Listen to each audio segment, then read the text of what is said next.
Hi, this is Dr. Reverend Tami Patzer, and today I'm going to help you understand how to get into Forbes online magazine, how to understand it, how to get noticed, and how to use it.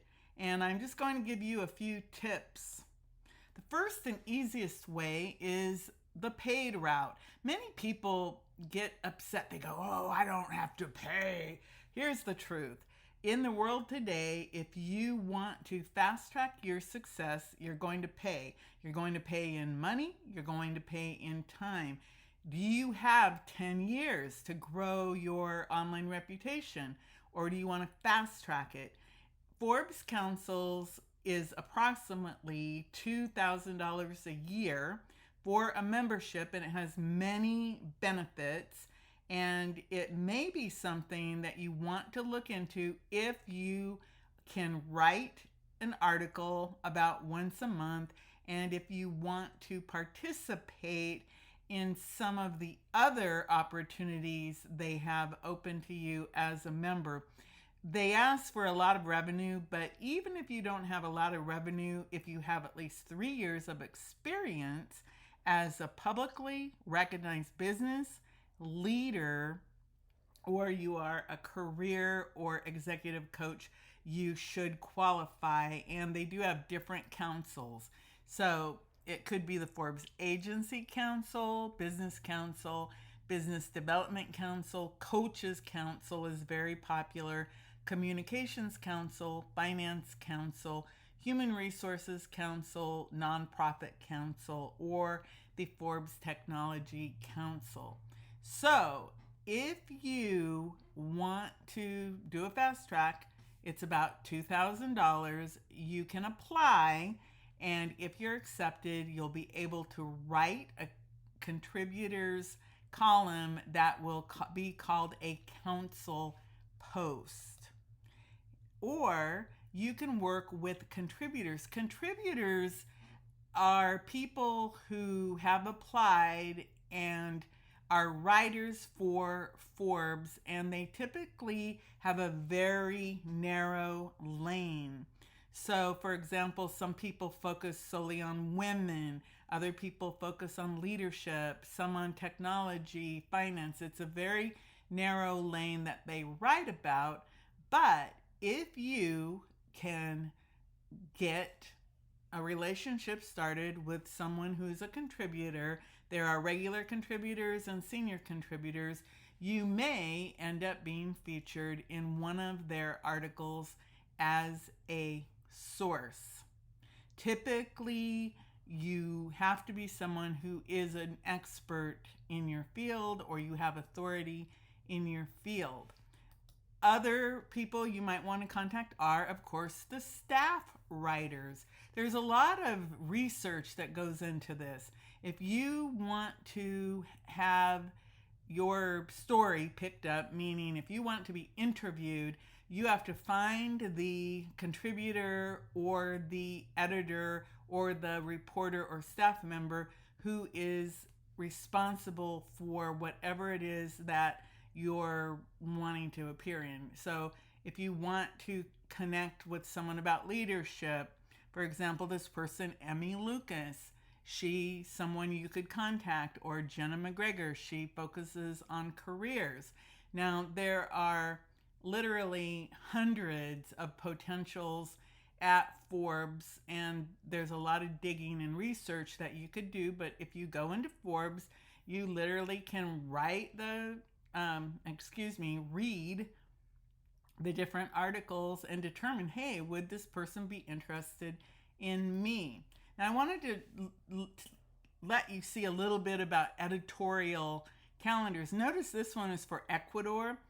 Forbes has international and national, USA, North America, and of course international editorial calendars for both print and online. This is very important. Take a look at their editorial calendars. Just go onto Forbes Online and look for their media kit, and you'll find out everything that you want to know. One of their media kits is 109 pages. So if you want ideas about what they're going to be interested in the future, just go to take a look at their print or online editorial calendar. If you look at this one, you can see, for example, July, 50 over 50. Impact. Hey, finally, something I could do. They also have 30 under 30.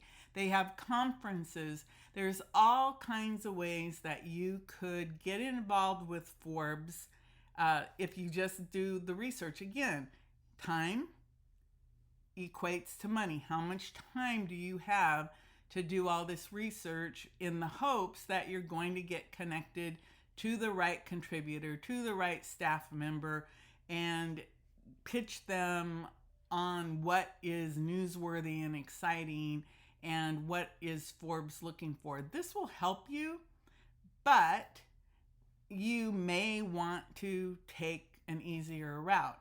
For example, here, just go into Forbes.com and you could buy advertising. It's very interesting because they do a lot of what are called advertorials. And if you're looking for advertorials, though, you're talking about anywhere from $25,000 to $100,000 to get some ad space that you could turn into an article about your company or your brand or about you. So that's an idea. If you have the money, hey, you can do paid advertising that looks like editorial. They recommend contact a writer directly by using the email available on their personal page.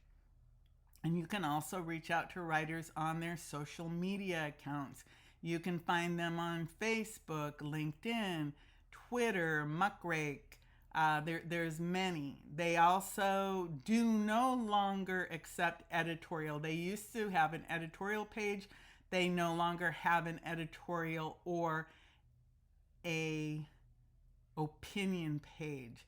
Another idea is if the comments are open on an article, which sometimes they are, sometimes they're not, you can always get someone's attention by responding to an article.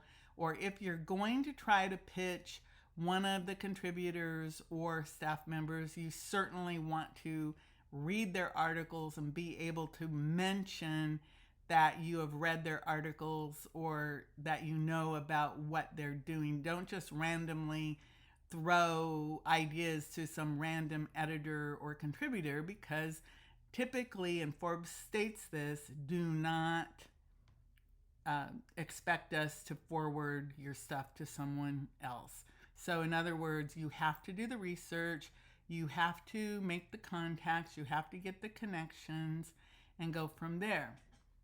So I just gave you the ways that you can get into Forbes.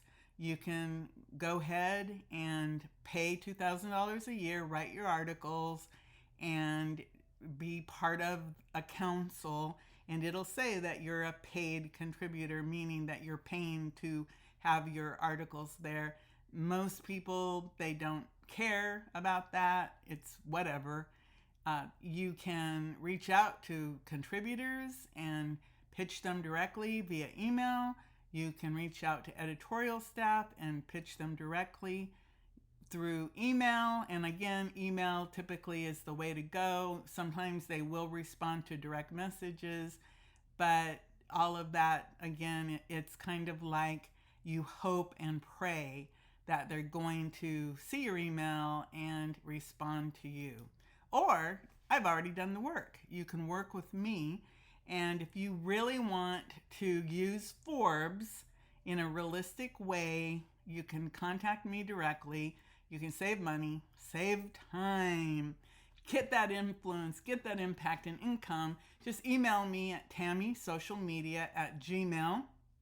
We will have a face-to-face and I'll ask you what your goals are, why Forbes, why media in general, because there's a lot of media that we can use and leverage for you. But if you're serious about Forbes, I can help you make the right connections and go from there. So again, if you want to work with me, I have the media background. I've got the PhD. I've got the master's degree. I've taught it. I've done it. I have used many of these techniques and tools to leverage myself. Let's have that conversation and go from there. Again, this is Dr. Tami Patzer. I'll talk to you soon.